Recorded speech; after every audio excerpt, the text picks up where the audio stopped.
Bonjour et bienvenue à vous dans ce troisième tuto dans lequel nous allons avancer un peu dans notre apprentissage du CSS.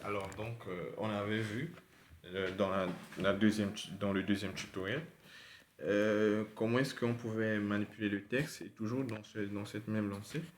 On va aussi parler encore de certaines choses qu'on n'avait pas encore vues.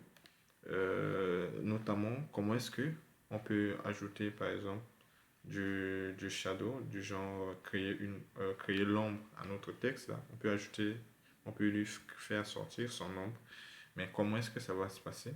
En CSS, c'est ce qu'on a l'habitude de faire sur Word, mettre l'ombre à un texte. Mais comment en réalité ça se passe en CSS? Alors, pour le faire, c'est plutôt simple. Alors, on va choisir qu'est-ce que nous, on veut ajouter ou qu'est-ce qu'on doit ajouter, on doit utiliser pour mettre l'ombre. On va prendre le dernier, premier tutoriel CSS. On va aller dans HTML, on va voir. Donc, on a utilisé quoi? La classe para. Donc, c'est la classe para qui va nous permettre de pouvoir manipuler ce, ce paragraphe-là. Donc, ici, là, je vais venir tout simplement en bas. Je vais appeler ma classe. Mais comme c'est une classe, je passe par point, le nom de la classe, et j'ouvre les crochets. Ce que je vais faire maintenant, c'est de mettre l'ombre à notre texte.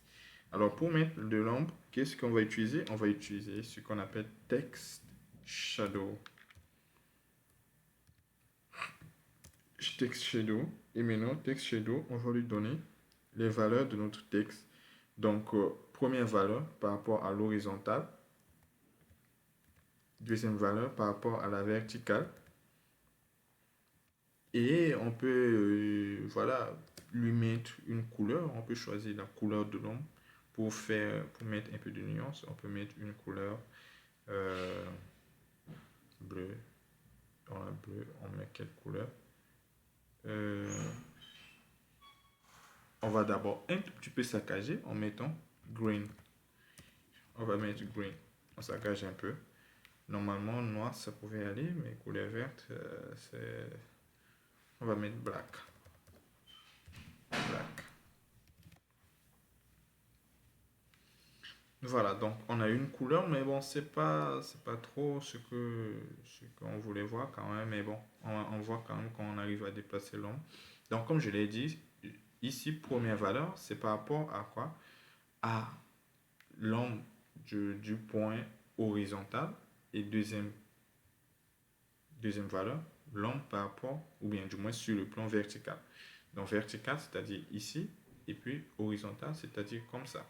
Donc si par exemple, je mets pour le plan au vertical 0, donc l'ombre sera tout simplement mis sur le plan horizontal, c'est-à-dire qu'il sera juste tout simplement déplacé un tout petit peu à droite. J'ai beaucoup mis aussi, donc je peux mettre juste un pixel pour voir juste un petit décalage. Voilà, il y a un petit décalage que vous pouvez voir. 2 pixels peut-être, ça serait pas beaucoup, je pense. Voilà, donc 2 pixels, normalement, on peut voir que c'est bien l'ombre et il est bien présent. Donc, il n'est pas sur le plan vertical, tout simplement parce que j'ai mis sur le plan vertical l'ombre à 0 pixel. Donc, l'ombre sera tout simplement mis sur le plan horizontal. Donc, plus vous allez augmenter la première valeur, plus l'ombre va se déplacer sur le plan horizontal. Plus vous allez augmenter la deuxième valeur, cette valeur-là, plus il va genre se décaler vers le bas, c'est-à-dire sur le plan vertical, mais vers le bas. Sur le plan horizontal, c'est vers la droite ici, de cette manière-là, si on augmente la valeur, bien sûr. Maintenant, la troisième chose après serait qu'on puisse ajouter quelque chose ici. On peut ajouter une valeur qui serait par exemple le flou. Lorsqu'on a l'ombre, on peut ajouter le flou de l'ombre. On peut mettre 5 pixels par exemple. Lorsqu'on met ça, cette valeur, ça serait le flou de l'ombre. Donc on va voir que voilà, notre texte là, il a l'ombre, il a son ombre et son ombre a le flou là, 5 pixels. Bon, c'est vrai quand même que c'est beaucoup, hein, c'est un petit peu joli, mais c'est pas grave. Donc 5 pixels, voilà le flou. On vient d'ajouter un flou par rapport à notre ombre, à notre texte là. Donc, première valeur, l'ombre sur le plan horizontal. Deuxième valeur sur le plan vertical. Troisième valeur, le flou de l'ombre Et puis troisième, et puis cette valeur. Bon, c'est juste la couleur de notre ombre qu'on avait ajouté. Mais non, donc, si on essaie de diminuer un tout petit peu le flou, est-ce que ça serait quand même joli oui, c'est un petit peu joli, je pense. Voilà, diminue. Donc voilà, comment est-ce qu'on peut ajouter un peu de l'ombre sur notre texte. Mais non. Ensuite, on peut vouloir maintenant faire ce qu'on appelle ajouter un peu une bordure à notre texte là. Supposons qu'on veut ajouter de la bordure à notre deuxième texte. Ce texte, bienvenue dans notre. Voilà, on veut ajouter un peu de bordure. Pour ajouter une bordure, alors il faut d'abord cibler le texte là. Bienvenue dans notre. Ici, il se trouvait sur le deuxième paragraphe. Et pour accéder à ce deuxième paragraphe, il faut passer par son ID P2. On cherche là où on a ajouté des mises en forme sur P2. Voilà, exactement, nous sommes là. Et une fois qu'on est là, on peut maintenant ajouter une bordure. Alors, pour ajouter une bordure, on va utiliser l'attribut border. Donc, border, on va lui donner, genre, la taille de la bordure en pixels. On peut mettre 2. Et puis, on va mettre le type du pix de bordure. Donc, le type de bordure, c'est genre une bordure bien soulignée, pas de traits, non, non, non. C'est une bordure, genre, un peu rectangle, quoi. Directement, tout est raccordé. Donc, au lieu solide, 2 pixels, et on va voir ce que ça donne. Voilà, on a notre bordure. Suis bienvenue dans notre, voilà, qui est bien enroulé, voilà, encadré, du moins, je voulais dire, bien encadré. Et on peut aussi vouloir changer le type de bordure. Si on met dotted, il va le mettre en pointillé. Dotted, comme si je disais pour l'ancienne vidéo, du moins c'est la précédente vidéo, on va utiliser que des mots en anglais ici. Dans dotted, ici on va voir, ok, dans notre bordure sera en genre pointillé, pointillé. On peut choisir aussi donner d'autres valeurs pour notre bordure, si on veut. Mais c'est où? On peut mettre ici dash.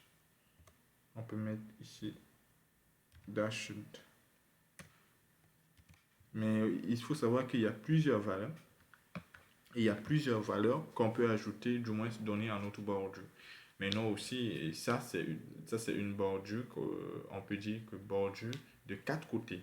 Lorsqu'on met juste border, on peut mettre bordure sur les 4 fronts. C'est-à-dire que en haut, en bas, à droite, à gauche, directement, ça va avoir une bordure de 2 pixels.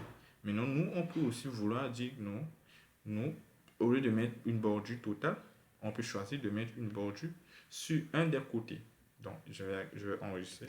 J'actualise. Non, pas ici. Là. J'actualise. Donc, la bordure a disparu. Donc, je peux ici ajouter une bordure, par exemple, juste en bas. Et en bas, je vais mettre une bordure en pointillé. Je peux mettre border button pour signifier que je vais mettre une bordure en bas. Je vais mettre 2 pixels et je vais mettre en dotted, comme je l'ai dit tout à l'heure. Dotted. Alors donc, je vais avoir juste une bordure en bas ici, en pointillé que j'avais vu ici. Mais cette fois-ci, c'est juste en bas. Ce n'est pas juste, ça ne va pas prendre tous les côtés. Donc lorsque je mets border button, ça veut dire que je me mets une bordure juste en bas. Maintenant, je peux choisir aussi de mettre ici, à droite, une bordure, ou du moins si je vais mettre à gauche, une bordure solide. Si je veux, je peux mettre border, comme vous l'aurez défini, gauche c'est left, border. Dans border left, je vais mettre 2 pixels, je vais mettre solide. Il va m'appliquer cette bordure juste à gauche là. Donc vous voyez ici, il y a une bordure à gauche qui est solide. Donc vous pouvez aussi manipuler comme vous voulez, ajouter d'autres choses sur les bordures. Mais non, donc voilà, comment est-ce que vous pouvez ajouter une bordure et pouvoir choisir quel emplacement il faut mettre la bordure, ou aussi comment est-ce que vous pouvez faire quoi, genre mettre de l'ombre à votre texte sur votre page HTML, comment vous pouvez manipuler le texte, genre l'ombre, vous pouvez manipuler avec son flou sur le plan horizontal, sur leur couleur ou bien sur le plan vertical. Donc, à nous revoir dans la prochaine vidéo, là où on va parler un petit peu de ce que c'est que de mettre une marge. Parce que souvent, lorsque vous voyez les textes ici, ça commence très au début, ce n'est pas souvent intéressant, souvent ce n'est pas visible. Comment est-ce qu'on peut faire pour pouvoir ajouter par exemple de la marge? On verra, mais non. Ce que c'est que la marge, les marges internes et les marges externes. Donc, bon visionnage à vous et euh, à la prochaine pour pouvoir voir un petit peu ce que c'est que ces marges-là.